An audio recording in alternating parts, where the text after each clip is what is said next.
Welcome back. We are on chapter 6. Chapter 6 is how riches come to you. Let's get going. Let's start off in the very first paragraph.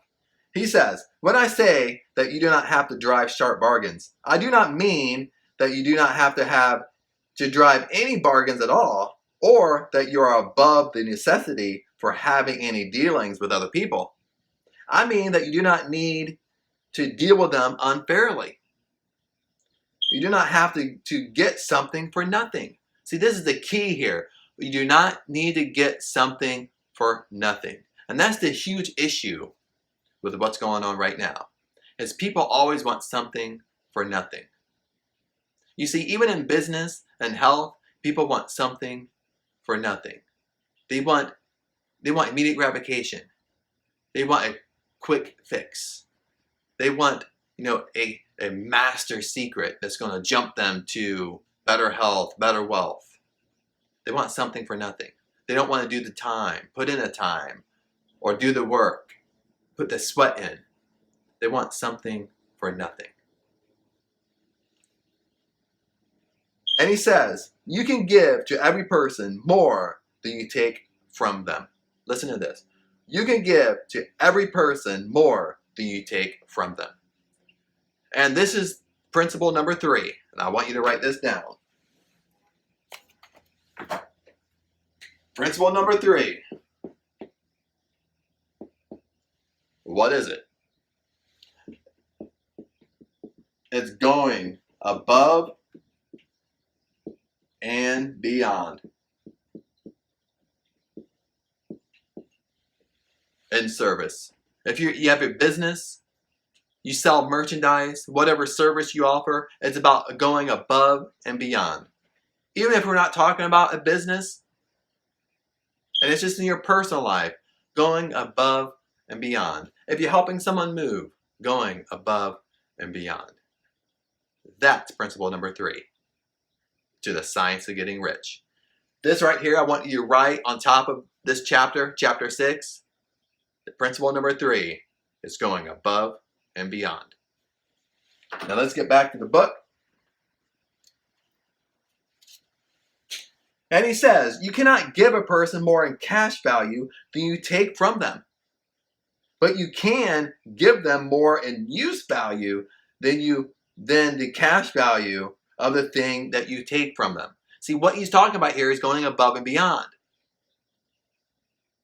He's basically saying that you give them more in use value, you give them greater value than what they paid for. But see, with most companies nowadays, the most things I work with companies, especially in large cities, see, companies fall in this trap. They want to charge more money for a product, but give you lesser service for that product. Or, see, companies need to dig into this idea. It's about going above and beyond. But the greatest sin, especially in large cities, is when you have millions of people or millions of people in a population of a state. And a company just think, if someone's not happy, somebody's always coming through that door, so who cares? They fall in that trap. And no matter if you have a business or not have a business, it's about going above and beyond. And no matter what service you're offering, in personal life and in professional life. When you rise from the competitive to the creative plane, you can scan your business transactions very strictly. If you can see that you are selling a person anything that does not add more to his life than the thing he gives you in exchange, you can afford to stop it. You do not have to be anybody in business. Listen to this. You do not have to beat anybody in business. And if you are in a business which does beat people, get out of it at once. Give people more in use value than you take from them in cash value. Then you are adding to the life of the world with every business transaction. Read this one more time. Give people more in use value than you take from them in cash value. Then you are adding to the life of the world with every business transaction. Then he switches gears a little bit. He goes kind of right back to using this third principle, by going above and beyond, but it kind of comes back to the last couple chapters about thought power and abundance and about the science of getting rich. He says you can have anything you want as long as you use it for the advancement of your own life and the lives of others. Listen to this. You can have anything you want. You can have any lifestyle that you want as long as you use it for the advancement of your life and for others.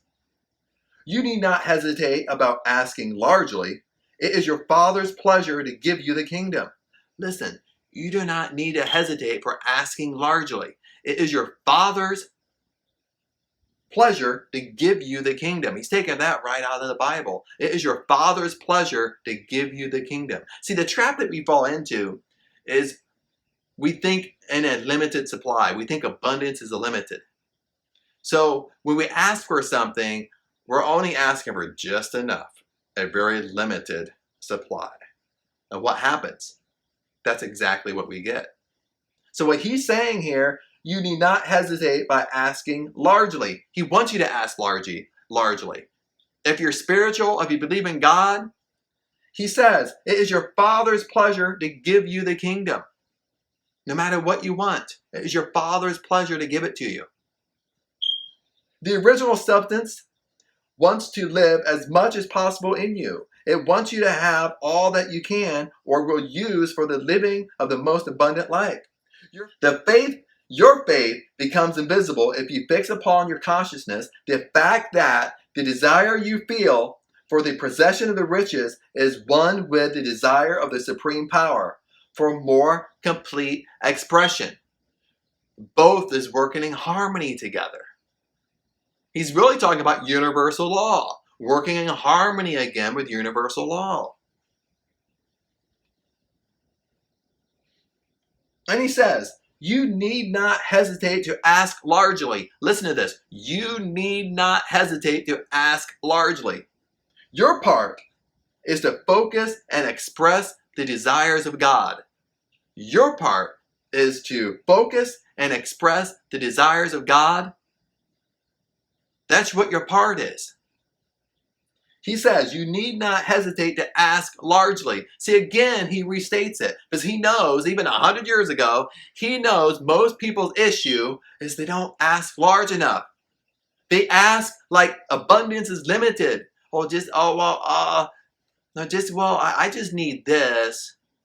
And they focus on how they're going to get it, what they have to do to get it. But this is what he's saying. Ask for as much as you possibly want.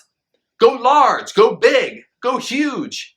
Then he says, once you ask for it, once you go large, he says this, your part is to focus and express the desires of God. Your part isn't figuring out how you're going to get it. Your part is you ask for it, you believe it. All your part is to focus and to express the desires of God. And with ending this chapter, I'm going to end with a couple paragraphs at the very last page. It's a lengthy paragraph, but I think it's powerful. And I'm going to end with this. I recall now the case of one student who was told that he must see in his mind a clear picture of the things he desired so that the creative thought of them might be impressed on the formless substance. He was a very poor man, living in a rented house and having only what he earned from day to day. He could not grasp the fact that all wealth was his. Listen to this. He could not grasp the fact that all wealth was his, that all abundance was his. Therefore, after thinking the matter over, he decided that he might reasonably ask for a new rug for the floor of his best room and coal stove to heat the house during the cold weather. Following the instructions given in this book, he obtained these things in a few months. Then it dawned on him that he had not asked enough. Listen to this. It dawned upon him that he did not ask enough because he was only asking by a limited supply what he could really see. He went through the house in which he lived and planned all the improvements which he would like to make in it. He mentally added a bay window here and a room there. He continued until it was complete in his mind as his ideal home. And Then he planned its furnishings, all the furniture he wanted inside his place. And he says this, holding the whole picture in his mind, he began living in a certain way and moving toward what he wanted. He owns that house now, and it's rebuilding it according to his mental image. Now, with still larger faith, he is proceeding to get greater things. It has been unto him according to his faith, and it is so with you and with all of us. So that tricky little sentence right there, it has been unto him according to his faith, and it is so with you and with all of us. See, we get exactly what we believe. So here for a short review, principle 1 was thought. What we think permeates and moves into form. Principle 2 was abundance. Principle 3 is going above and beyond. All three at this point is working together for this last little quote. It has been unto him according to his faith, according to his belief. And it is so with you and with all of us. I'll see you in the next chapter.